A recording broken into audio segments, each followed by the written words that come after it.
For 7 long years, the mansion was filled with everything money could buy, except the sound of a little girl's voice. She hadn't spoken a single word since the day she was born. Doctors called it selective mutism. Therapists blamed trauma. But no one could explain the way her eyes seemed to hold entire storms of unspoken words. Her father had tried everything: private specialists, world-class schools, even speech camps overseas. Nothing worked. Then, one rainy afternoon, he came home early and stopped in the hallway, frozen. From behind the half-open door of his daughter's playroom came the faintest, trembling melody, two voices, blending into something so pure. It felt like the world itself had gone still. He almost didn't believe it at first. His heart began pounding so violently that he had to steady himself against the wall. One of the voices was unmistakable, low, rich, and warm like a hearth on a cold winter's day. It belonged to Ruth, the nanny he had hired just 3 months earlier, a woman whose deep skin and gentle hands seemed to carry a lifetime of unspoken wisdom. But the other voice, it couldn't be. It was higher, fragile, like porcelain spun into sound. And yet, God help him, it was. It was Emily. He pushed the door open just enough to see inside. Emily sat cross-legged on the rug, her small hands resting in her lap, eyes fixed on Ruth as they sang together in perfect, aching harmony. The song was unfamiliar, something bluesy, tinged with sorrow, but it wove around the room like magic. Emily's lips moved effortlessly, the words spilling from her as if she had been singing them her whole life. She didn't see him standing there. Neither did Ruth. He didn't interrupt. He couldn't. If he spoke, he feared the fragile miracle before him might vanish, like breath on a cold window pane. So he stood in the shadow, his chest tight, his throat burning, listening to the daughter he loved more than life itself speak.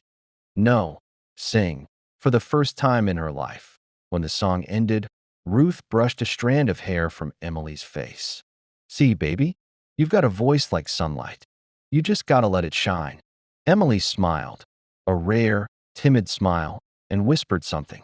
He couldn't hear the words, but the mere sight of her lips moving again nearly brought him to his knees. The next day, he asked Ruth to come to his study. She arrived in her neat navy cardigan, her hands folded politely, her expression calm.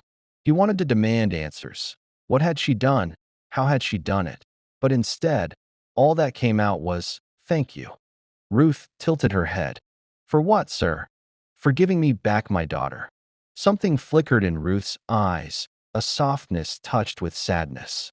She sat across from him and told him a story he hadn't expected. She spoke of her own childhood in the Deep South, where music was more than just sound. It was survival.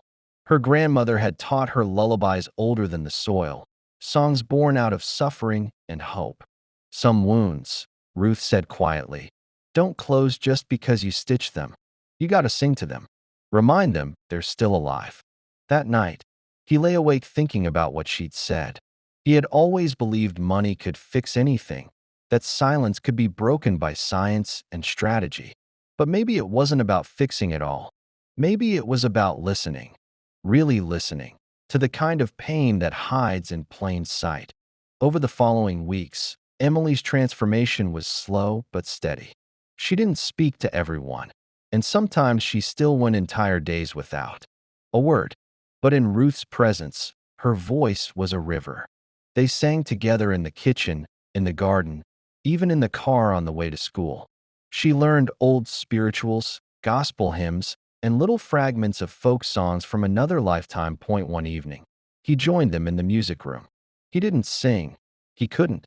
But he sat in the corner, just watching. Emily's eyes sparkled, in a way he had never seen before. As though every note she sang was a little piece of herself she was finally brave enough to give to the world. But then came the night that tested everything. It was a stormy Friday. The kind of night where the wind rattled the windows and the rain came down in sheets. He was in his office, buried in paperwork, when the phone rang.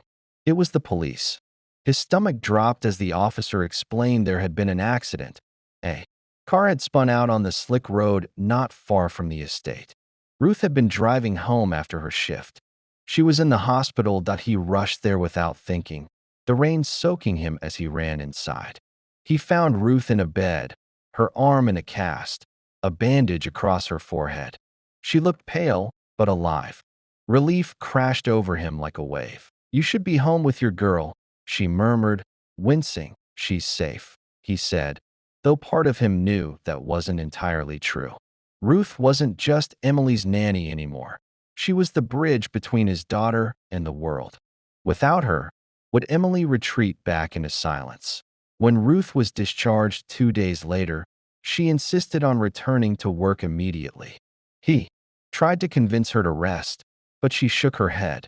"Your girl's voice is like a candle, sir. You leave it alone in the dark too long, and the wind might snuff it out." Her words proved truer than he feared. The very next afternoon, Emily refused to speak. She didn't sing, didn't hum, just stared out the window as though waiting for something. Ruth, moving slowly with her injuries, sat beside her and began to hum. At first, Emily didn't respond, but Ruth kept going, her voice soft and patient. Then, finally, Emily joined in, tentatively, at first, then stronger. It was as if she had been holding her breath, and now she could exhale again. Months passed, and the bond between the three of them grew into something he could never have imagined. There were still setbacks, days when Emily would go quiet, but there was also laughter now, light, fragile, precious. He even learned to sing a little, awkwardly joining them sometimes, earning giggles from his daughter. The moment that would stay with him forever came one spring afternoon. Ruth and Emily were in the garden, their voices carrying on the breeze. He walked out to join them, and Emily turned to him with a smile that seemed to hold the entire sun. Then, without prompting, she said, "Daddy, sing with us." It was the first time she had called him Daddy out loud that he did sing. Badly, off-key, but it didn't matter. In that moment, the mansion was no longer just a house filled with expensive silence. It was a home, alive with the sound of a father, a daughter, and a woman whose song had stitched them back together. And though he never said it aloud, he knew the truth. Ruth hadn't just given him back his daughter's voice. She had taught him how to hear it,